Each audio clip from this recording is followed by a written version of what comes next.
Hello and good morning. Welcome to our Watson Farmstead. My name is Tim, and today I'm going to give a little tour of our grow room that we have. I did a little 6 by 12 enclosure here on the back side of our house. This is our deck, and then we had a little awning on it, and I built a wall, and then I went and bought the greenhouse poly panels and made some windows. Got some shop lights. I got some heat lamps in here, so I maintain it about 70 degrees in here. You can hear on the roof that it is raining again today. It's been raining for the last bunch of days. Which is good because we were starting to get into the exceptional drought, and we need it. Kind of the wrong time of year, but hey, what do you do? Take it when we can get it. So anyways, reading a lot of different things on the Old Farmer's Almanac. I love Mother Earth news. Some of the other, what's the other magazine? Backwoods. Something and another one of the magazines my wife gets. They talk about how they do overwintering, and I thought I would give it a shot this year. I picked two of the hardest things that we have a hard time growing, which is tomatoes and peppers. Okay, I shouldn't say we have a hard time growing them. It's very hit or miss with those. But anyways, I picked several varieties to grow, and I got them started, and I'm just going to see if we can keep them overwintered in here. Like I said, I can maintain about 70 degrees out here. So I'm going to see if I can keep them going. So anyways, I'm going to start right here with the tomatoes. I got 4 varieties of tomatoes going. These are Florida tomatoes. This one is the San Marzino, and then I have some Romas. So they're doing pretty well. They're getting to the point now to where I'm going to come in here and I'm going to pick the stronger root here, just so I got one going. But I planted several seeds to see how many I would go, and yeah, I put 3 seeds per hole, and lo and behold, I have 3 plants coming up. So yeah, it's just at that point where I'm gonna pick except for this one. Florida only had 1, but I got to get rid of these suckers and see what I can get going. If they get too big, or if it gets too cold out here, once you're rolling into January, then I'm going to move them into the house. I got a spot already set up for them. Here I have broccoli going. It's doing really well. I was kind of surprised. Broccoli is one of those plants that we just have a hard time doing because the bugs love to get to them. And we've done basil with it. We've done some of these other companions that are supposed to keep the bugs away, and just had really no luck with them. We've covered them with the bug netting, and then, I don't know if the bugs burrow through the dirt or what they do, but we decided we're going to try overwinter some broccoli, and so far so good. It's looking really nice. These are our tropical plants. This one here is a lemon. This is our lime. This is some citrus that we bought. This one here. It had no tag on it when we bought it, but the nursery said it was a citrus. We have yet to ever get any fruit off of it. So I'm not sure what kind of citrus this might be. This is a cherry bush. It was starting to develop some cherries on it, but then now the cherries have kind of just fallen off of it, so I'm not sure what's going on with that. And then this one here is a citrus. It's just called a sunburst citrus. It's supposed to have some kind of citrus plant on it, but anyways, this thing is flowering like crazy. since it's been here. This one I do have a heat lamp on constantly.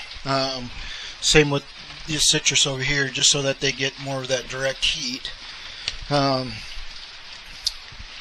Here I have a rosemary. Got 3 coffee plants that we've been having going for the last couple of years, and I'm just not sure I'm doing it right because they just don't seem to be thriving very well. This is our perpetual Asian potato plant, and this is a sweet potato. We have yet to pull any slips off of them. I just keep watering it and it just keeps going. So hopefully in the spring I will put some in the ground and we'll see what we can do. This right here is a paprika. Is what I'm going to do is I got one little paprika pepper to come up. I'm going to put a couple more in here and see if I can get some more to come in. There was 3 seeds put in here. 1 came up, 2 didn't, so I'm going to try again. These are called Jimmy Nadalo peppers. I got 1 to come up here. These are peppers as well, which are doing really well. This one is called them are roasting peppers. I don't know if I could read my own handwriting. And then down here we have some Marconi peppers, which I got several here and a couple little ones there. These ones are sitting on the heat pads. These are not. I'm kind of doing an experiment to see who thrives the best. The ones that are not on the heat pad seem to be doing the best, but they do have a direct sunlight, a heat lamp above them. This is our peppermint plant. Lemon basil. These are 3 basils. I got 1 little basil right here that came up, but I'm gonna replant the basils. My Italians didn't come up and my lemon didn't come up, so I'm gonna try to restart those again. When we first had this going, I did not keep it very warm in here because our weather was 80, and then it was 30, and then it was 80, and then it was 20, and then it got down to 60. I mean, it was all over the place there for in November. So I think it, with the inconsistent temperature, I don't think they took off very well. So I'm going to retry that again. This is a garlic chive that I've been going for the last couple of years. We haven't really done anything with. I'm hoping to maybe expand that a little bit. I got a couple other varieties of tomatoes right here. These are Hungarian paste, and again, these I had 3 seeds, but I got a loner over here. Oh, never mind. Okay, well, he needed to come out anyways. So I don't know if he was a stray seed, but he. Yeah. Anyways, and then I got some 42-day tomatoes, which they need to be staked. Yeah, they're doing pretty well. This is a persimmon that, this is really strange because I just don't understand what it's doing, but it's vining. I thought it was supposed to be a persimmon tree, but it's not treeing very well. It's more vining. My thermometer right now currently it's 73 degrees in here, so that's nice. It's 42 outside. Our one lone cactus that we've had for, I don't know, 10 years. It's just been kind of like our little household plant pet. So anyways, that's kind of our tour of our little grow room that I'm going to see if I can get things growing. So I'm going to plant some seeds and see if I can get this stuff to go again. My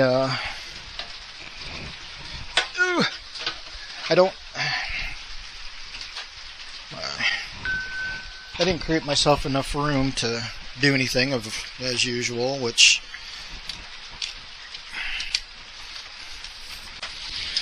Alright, so, there we go. Ooh, I wonder if that's where the sticky floors come from. Anyway, so, we use this, it's called Espoma, is the brand, but it's called Garden Tone. It's an organic, smells like chicken manure. But it works really well. It's a good, all-purpose herb and vegetable food. We've used it for several years. I've had really good luck with it. So I'm just going to kind of, this is plant soil, potting soil, Kellogg brand, which is a brand that we've used for years and years. Had really good luck with that. But I like to, when I replant seeds, take a little bit of our Garden Tone and I guess you could just call it amending a little bit, just to kind of give the new seeds a little extra boost to get going. So just kind of put that in a little bit. Alright, so this one is our Hungarian paprika peppers. So get a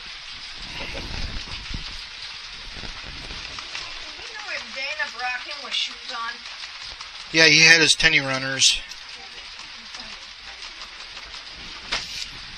Alright, so we're going to do 2 seeds of each.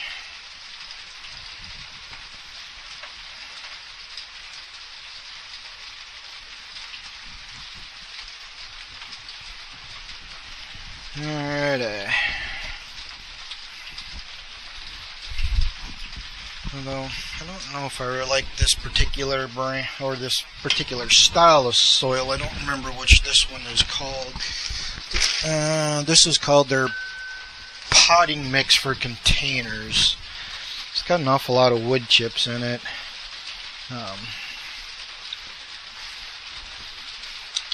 Like stuff that's a little more dirt based than wood chip based, because the wood chips just don't seem to break down. So we watered those in.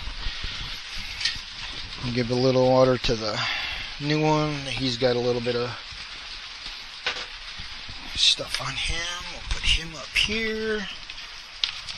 Back on his heat pad in the light. Let's see if we can get them bad boys to grow.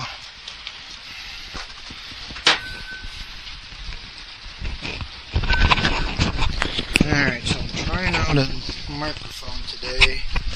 What I don't like is it's corded, but with the little GoPro camera that I got, it's a Picasso Brave Pro 4, and I've said that in other videos that I've done. I love the camera, it's very durable, but the only microphone option you have is the one built in or this one that's on a cord.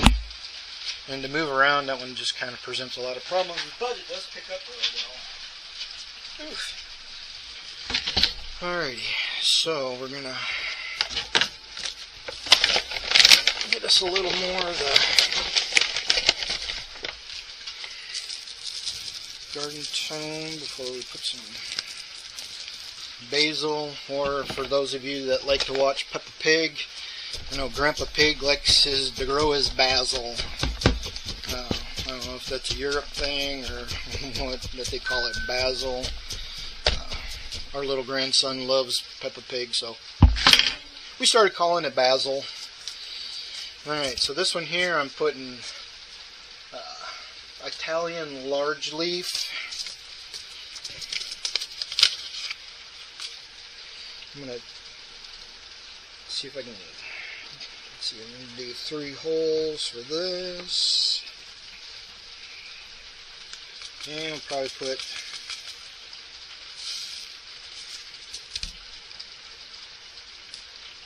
three seeds per hole. I know with the basil you don't have to necessarily, okay, in my experience you haven't had to go in and trim back like you do on some of these other plants. You just kind of let it go, they'll meld, they'll come into their own or whatever.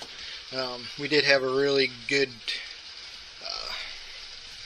batch of basil going, but it just got to the point to where I ended up, I don't know if I got a disease on it or brought something from outside in here because we were growing it in here, and it developed this leaf mold. So we had to ditch them. I had to pull them all out and restart over again.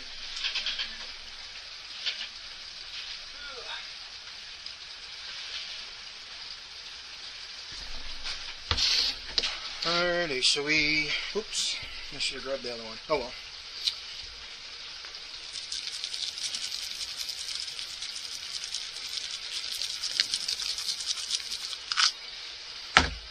Oof, that stuff is strong. I said that it's chicken fertilized, chicken poo based, and it smells just like we lived up in North Georgia for 11 years, 12 years, and we lived across the street from a big chicken house, or several chicken houses, and boy, the days they'd clean them chicken houses out. Oof. And then they would, there's a couple of guys that lived around us that had big hay fields, and you know, that's the best thing for a hay field is to put the chicken litter down, and it would smell very ripe for a week or two, or until we got a nice heavy rain. But yeah, that just brings back some memories of living up there anyway. So again, we're gonna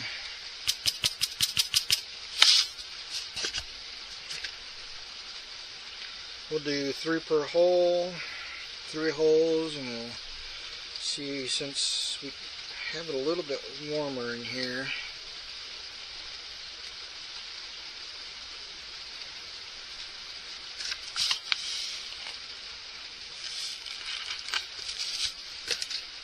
Alright, here's that. Oh, this one here is not the Italian big leaf. This one here is from, we buy a lot of our seeds from Tree Leaf Gardener, Tree Leaf Seeds.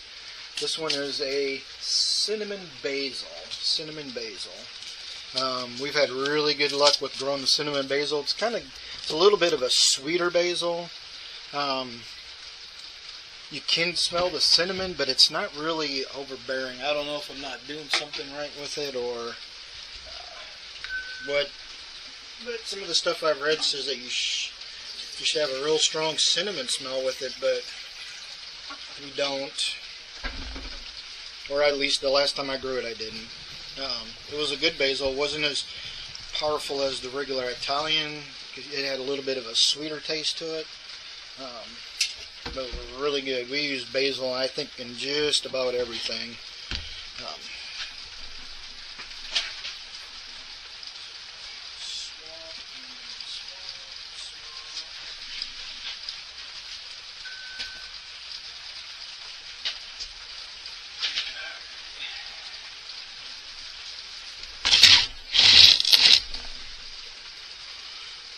So we're going to see if we can keep our one little Italian basil going. He's been struggling to hold on. I don't know what I can do for this little feller.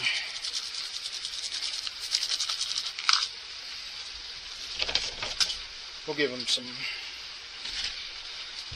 him a little fertilizer, see if that'll spur him along.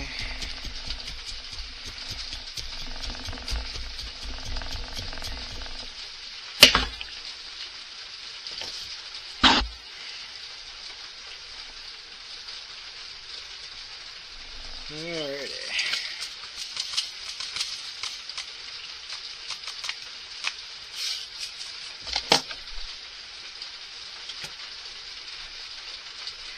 And again, we're doing 3 per hole.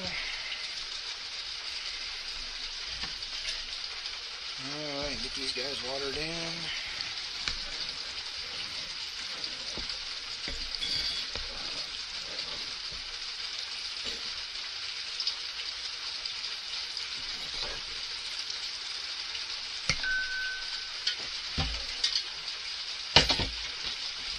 Alrighty, that is done.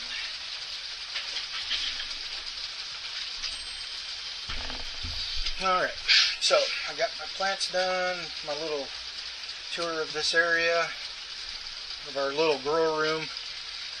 For those of you that may be interested, these shop lights that I have, I think I got them on the Home Depot website. They're made by Vivor. I know I've brought up that brand before. I got a 10-pack. I think the 10-pack was $60. So there, I was doing some research. I know that grow lights can be really expensive, especially if you get like the 2-foot ones, or even some 4-foot grow lights are really expensive. When I was doing some reading and research, I came across several sites to where they use these. They're just a shop light. As a minimum of 2,500 looms and a 5,000 K light is the closest you get to a daylight. And we've used these the last couple of years, and our plants have just done wonderful with them. So for those of you that want to grow indoors, or you need looking for a grow light instead of spending the money on the normal grow lights, look into those and do your research. Like I said, as long as it's a 2,500 loom and a 5,000 K brightness, they get the light that they need. So that's it for this video. Thanks for joining me today, and I'll see you on the next one.